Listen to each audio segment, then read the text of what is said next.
bathroom. He is the great Jayson Stark, Hall of Famer, and, of course, writer for The Athletic. We were just talking during the break, Harry, and people on Twitch heard it, about all these Zoom calls, Jayson, and the guy's wearing all kinds of weird stuff, and you were wondering whether you had to wear. You've been doing these Zoom things for the last 6 months. I know, right?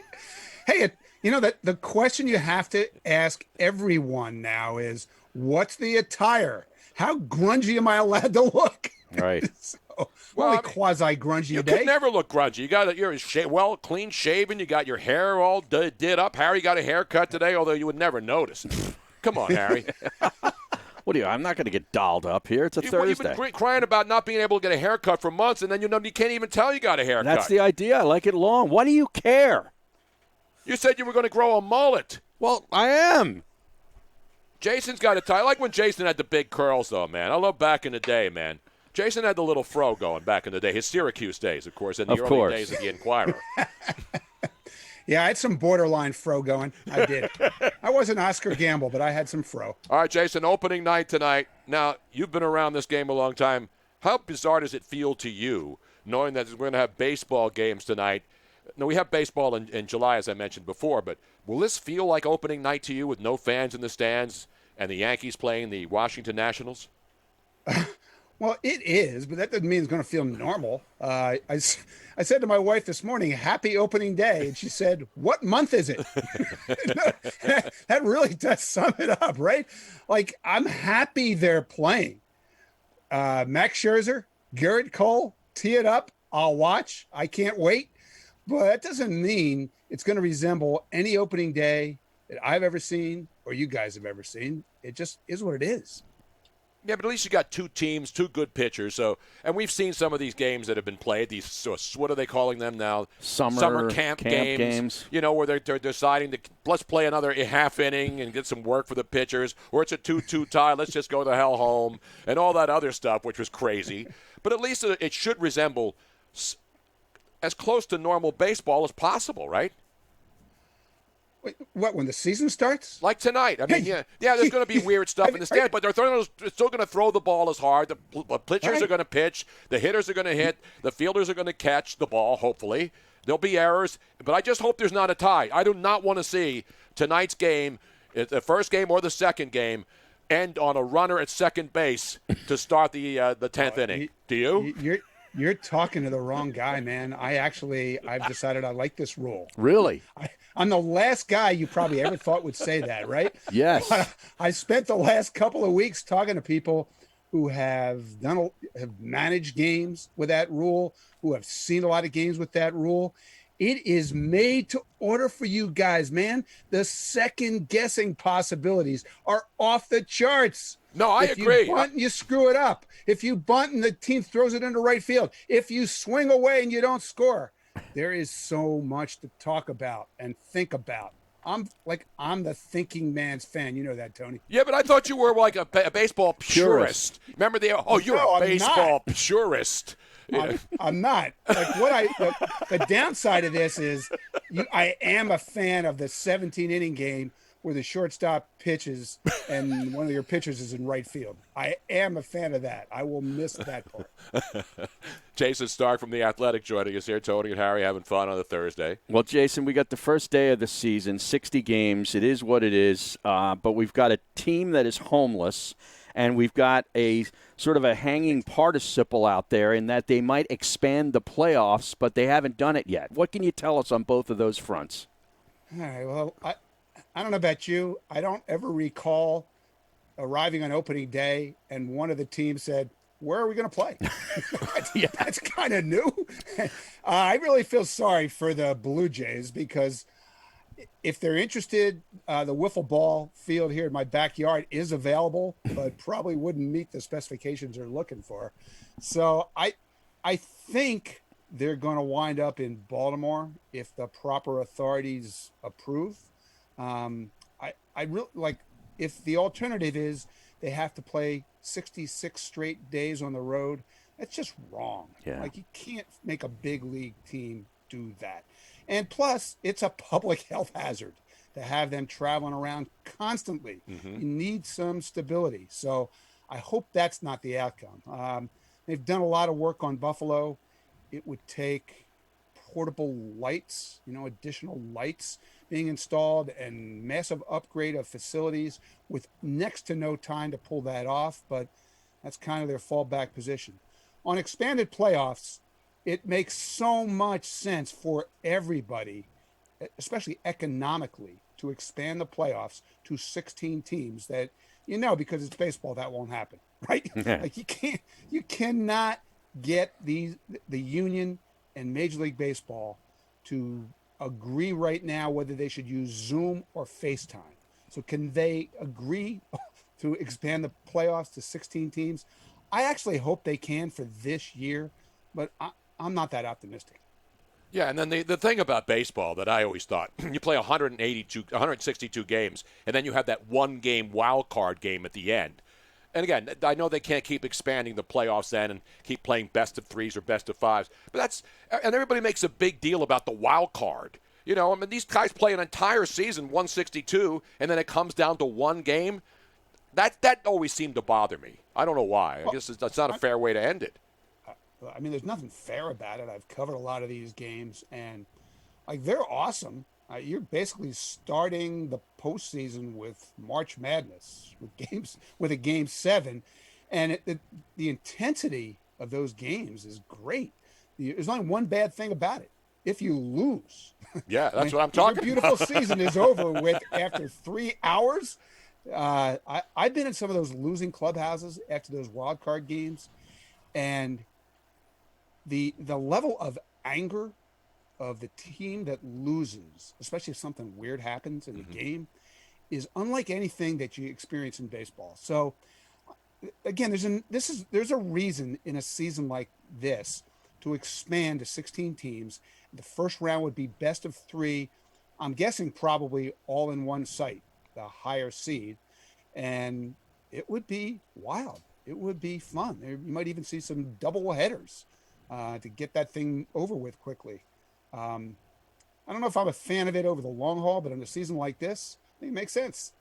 Now we have a late entry into the Toronto Blue Jays story to get back to that. Oh, we do? Yes, the governor of Connecticut has said, hey, Blue Jays, Hartford's ready, and Connecticut is just a better place to be. Go Yard Goats. So he's offering the Hartford Yard Goat Stadium up there, which, again, is not a major league facility. Right. And we were talking yesterday to some friends in Canada about, the Buffalo Stadium, even though it's a nice stadium.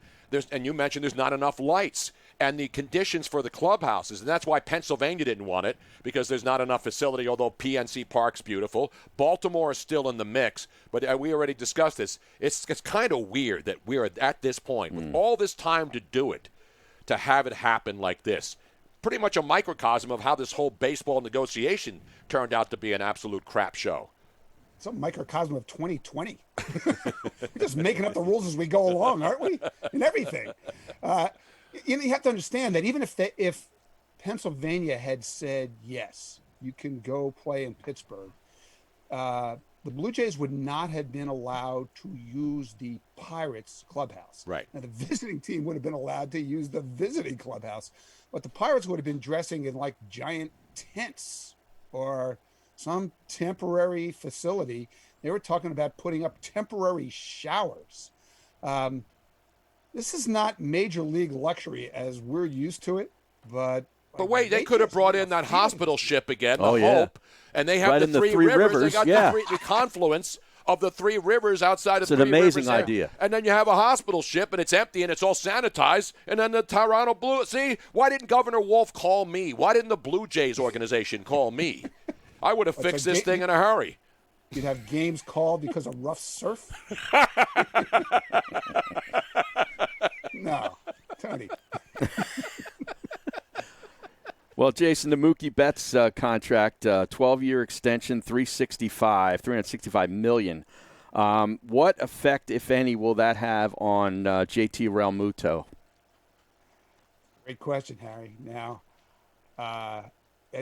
JT, I think he and George Springer now become the marquee free agents. And this would certainly appear to back up what he told The Athletic a few weeks ago, which is he thinks the best players on the market will still get their money. and Mookie Betts got his money. Yep. So now it's the Phillies' move. To my knowledge, there hasn't been any significant contact between those two sides since all this started up again. So basically since spring training. And John Middleton, who's the president of the Phillies, look, he loves the player. I think he's desperate to keep the player. The future of the core group is very dependent on keeping this player. It's now for him to take another look at what he thought the economic climate looked like. This is really in ownership's hands. And what makes it interesting is, if you think back to JT Realmuto's arbitration case, he was not comparing himself to other catchers. He was comparing himself to other stars. And from what I've heard, that has been his approach and his agent Jeff Berry's approach to the free agent discussions. We're not that interested in what Yasmani Grandal just got. Big deal. The floor for them has been Paul Goldschmidt, okay, which was 5 years and 130, 135. I'm trying to remember off the top of my head. And they've even floated some Anthony Rendon type comps. Now he's not going to get $35 million a year, but it's going to be a big deal at this point. And that's what Mookie Betts just did for JT Realmuto. He is going to get market value because there's no one like him on this market. Yep, and you mentioned the Betts thing. By the way, give it up to Lou Merloni. Former player broke that story up there in Boston radio. How about that, huh? Yeah, Lou does good work. Yes, he does. All right, but the Betts contract is 12 years, $356. That goes on top. That's an extension to the 1 year, 27 he was getting anyway. Mm-hmm. So basically now he will make $392 million. Mike Trout was a $360 million extension. So now Mike Trout is no longer the highest paid player in baseball. And everybody thought he is. Well, if you're going to add the two deals together, the Mike Trout's is still bigger. And Mike Trout's extension in itself was still bigger. Okay. Mookie just slots right behind him. Either way. Yeah, we're sitting here. Able to afford that but did Mike Trout get a $65 million check upon signing, like Mookie Betts just did? Well, it's all money management, man. By the way, speaking of Trout, I want to mention that he is not opting out. He said that he's not opting out, and that's good news. And then Juan Soto tested positive today, so there's a lot of little nuggets I want to get to. And I mentioned earlier you were the best at nuggets. And the Cubs, by the way, no fans in the bleachers, but they will replace it. Instead of with cardboard cutouts of people, there'll be ads placed in those empty seats in the bleachers at Wrigley Field. There's a lot of teams doing that. Cash flow is huge. Exactly. And then I got to give out. There's people sitting on the rooftops, right? Yes. So we're excited about the people on the rooftops. And, we had Jim DeShays and Len Casper, the great Cubs broadcasters, on our podcast with me and Doug Glanville, Starkville, a couple of weeks ago. And I asked if they thought that people would sit on the rooftops to watch them do road games. Why not? Right? Yeah. Nope. Nobody else in the ballpark, but it's just go sit on the roof and look at Wrigley Field. Your view of Jim DeShays will not be that stellar, however. But the good news for Chicago Cub fans, that for the first time ever, opening day, the actual ivy on the wall will be grown instead of being all brown, withered and dead like when they start the regular season, right? Yeah. A few years back, remember covering the postseason, and the players noticed that the ivy was no longer green; it was red. Okay. It started changing colors. Yeah. We're not used to the Cubs playing deep into October. Exactly. When they play deep in October, the ivy turns red. It's miraculous. This is you don't get this kind of horticulture knowledge on Baseball Talk as well with Jayson Stark. He mentioned Starkville. Talk about a brilliant name. Yeah. Jayson Stark, Doug Glanville, Starkville, Harry. Isn't that down in Mississippi? It is. That's down there in Mississippi. That's where Mississippi State plays. I know. Did you get sued by Mississippi State for taking Starkville?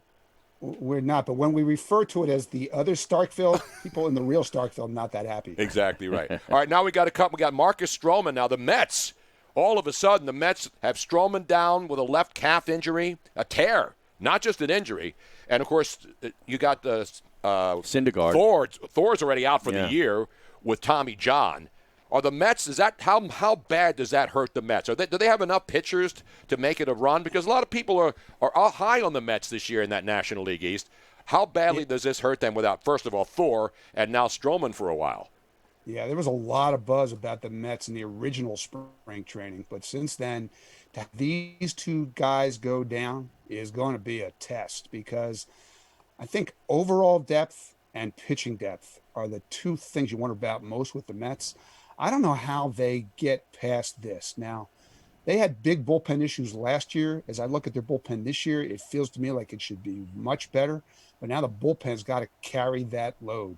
It's going to be a strange season anyway. You're going to have teams like the Giants that are going to completely dispense with the notion of the starting pitcher 3-4 days a week. Okay. And like that might have to be the Mets now a couple days a week.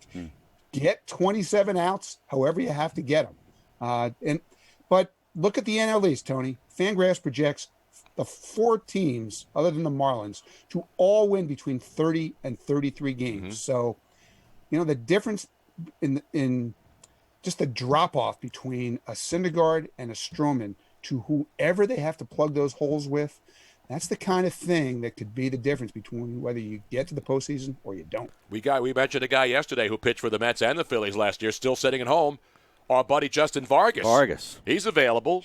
Jason Vargas. Jason Vargas, not Justin. Jason Vargas, who you guys are very close. He sweats profusely, as you know, for the Mets and for the Phillies, and now he's out of work. Do the Mets call Jason Vargas now and bring him in back to town? Well, I mean, here's the problem. You might have heard that their season starts tomorrow. I know. I know. I'm just talking about for another arm. I mean, they've lost 2 arms. I know. But it's not like you've got 6 months to get them up and running. This is not a year where you can have guys not be ready for a month and a half. The season's almost over. It's a 9-week season. And that's the problem when you hear Stroman is week to week in a 9-week season. Look, you could miss a couple weeks in a normal season, and it's not a big deal. If you miss 15 games of this season, it's 25% of the season. So it's going to be really difficult to sign anybody who's just been sitting around at home. By the way, I got to give a shout out to my boy Phil Gosselin. The Phillies announced their 30-man roster, but they only have 29 players, and nobody has played better in this short summer camp than Phil Gosselin. Local guy, he went to Malvern Prep from Bryn Mawr, went to the University of Virginia. Braves draft pick, was here for a couple of games, and has been tearing the cover off. Only 7 at bats, but he had 7 hits, 7 for 7. Jason. Yeah, if you're looking to make a team, Tony, I recommend never making an out. Exactly. Can I write that down? Let's see. Let me write that down. If you go 7 for 7 in limited play and you're on a 30-man expanded roster and you don't get taken, there will be out. I think people will be going down there with pitchforks and torches down to Citizens Bank Park demanding that Phil. But no, they're going to add him tomorrow because a lot of people Howard Eskin was tweeting, how does Phil Gosselin not make the roster? Well, they only have 25 guys announced, and they're going to add Gosselin back tomorrow. A guy who can play a lot of different positions. Yeah, it's a great story. Teams run into 40-man roster issues, and they're complicated this year because you don't have a minor league system. Right? Mm-hmm. If you designate a guy for assignment, there's no chance you keep him.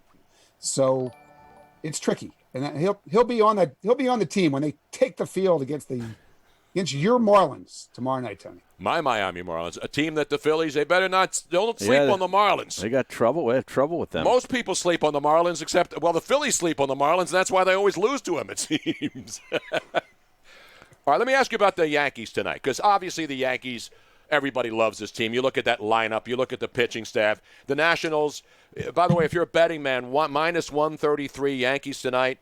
Plus 123, the Nationals. I know you're a big gambler in baseball. I know Pete Rose used to give you some tips, but you never took them. That's how you got into the Hall of Fame, and he is still out. Who do you like tonight, Jason? Who do I like, Cole or Scherzer? Could be a double no-hitter, man. Yeah. I mean, if you're asking me whether I think the Yankees are good, well, no, everybody knows the Yankees are good. I'm going to sign up for that.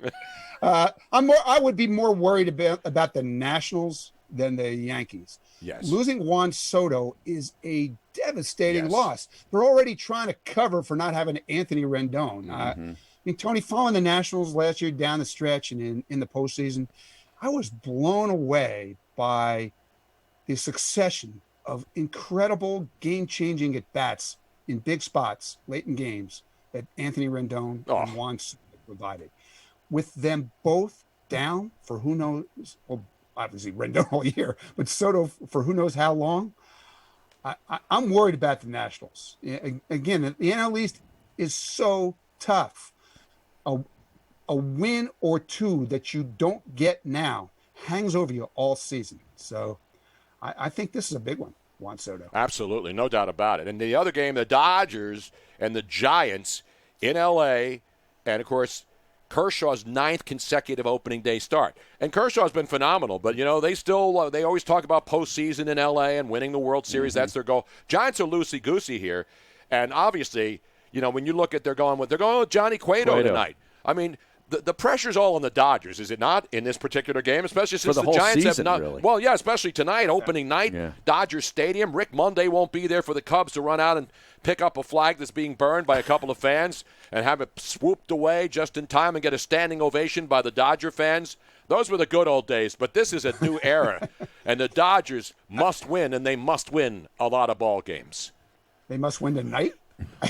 I think it's a must-win game. So you just mentioned this is 160. What is 60 games? 1 game out of 60. What percentage of the season is that? 160. Every game is worth 2.7 games in a normal season. This is 2.7 wins here tonight for Kershaw. Kershaw's minus 300. If you lose with him, you're down 3 units right out of the start of the season. Not the big unit. You're right. This game counts. Does Kershaw get 2.7 wins tonight if he wins this opener? That should be the new stat. Baseball loves adding new stats all the time. Jason's like, when is this over? What I get myself into, right? Yeah. Wait, Jason doesn't know that I've been doing this for 40 years? I can't wait till we're voting on the Cy Young and we're trying to decide what matters most. Was it Kershaw's 15.4 wins or was it Scherzer's 13.6 wins? That's what you want us to do? Yep. Exactly That's right. It. That it would be funny, wouldn't it? It would. If each win is 2.7, shouldn't we adjust it so then when you are voting for the Cy Young, it actually looks like, hey, that's not a bad year. A guy got 15 wins in a 60-game season.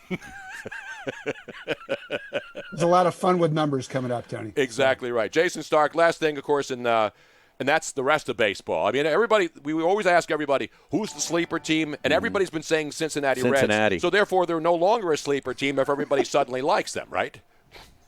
Yeah, I just finished a chat at The Athletic, and somebody asked me about surprise teams, and they were talking about the Reds and the White Sox. If all we talk about are the Reds and the White Sox, how can they still be a surprise? I kind of like the Blue Jays as a sneaky pick. Wait, the homeless Wanderers? Wow. Yeah, I don't know where they play their home playoff games, but there's a team. There are a lot of reasons that I like that team. Obviously, really impressed with their young players, their young position players, and the way they've upgraded the rotation. But here's something to keep in mind in a season like this: the ability to manufacture your own energy in a ballpark with no fans, night after night, is going to be a huge factor in this season. And I don't know, after being around that team in spring training, they've got that energy. They've got some players who I think could take a big leap.